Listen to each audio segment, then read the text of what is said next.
Why is Europe getting so hot? If Europe feels hotter than the summers you remember, you are not imagining it. The heat has changed.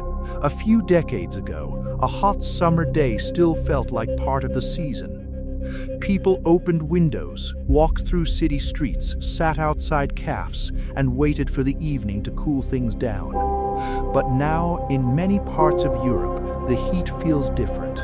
It lasts longer, it stays heavier, and sometimes even the night does not bring relief.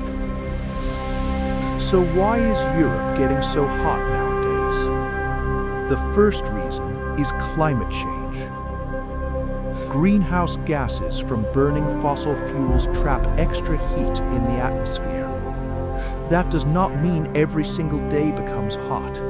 It means the whole climate system is starting from a warmer baseline. So when a heat wave arrives, it is not arriving in the same world it did 30 or 40 years ago. It is arriving in a warmer Europe. That makes the heat stronger before the weather pattern even begins. The second reason is trapped air. During some heat waves, high pressure sits over a region like a lid. Clouds disappear.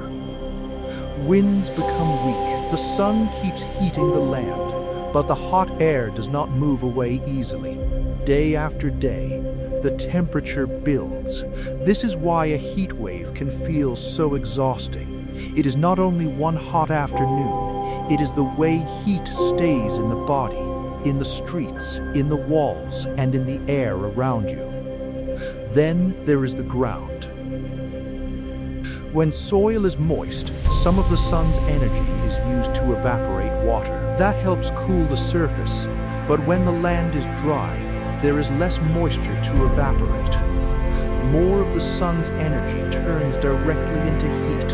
That is why drought and heat often make each other worse. Dry land creates hotter days. Hotter days dry the land even more. And then cities add another layer. European cities are beautiful, but many of them were not built for this level of heat. Stone buildings, narrow streets, asphalt roads, glass, concrete, and old apartment blocks can absorb heat during the day and release it slowly at night. That is why a city can feel like it is still burning even after sunset. For people living on upper floors, in small apartments without air conditioning, the heat is not just uncomfortable, it becomes personal. It affects sleep, it affects work, it affects travel, health, farming, energy use, and daily life. And that is the part people sometimes miss. Extreme heat is not only a climate story, it is a human story. It is the elderly person trying to sleep through a hot night. It is the worker standing outside under the afternoon sun. It is the tourist walking through a city that feels hotter than expected. It is the family keeping curtains closed because the home has become warmer than the street. Europe has always had summers, but today's heat is different because the background climate is different. A heat wave now begins in a world that has already warmed. That is why records are breaking more often.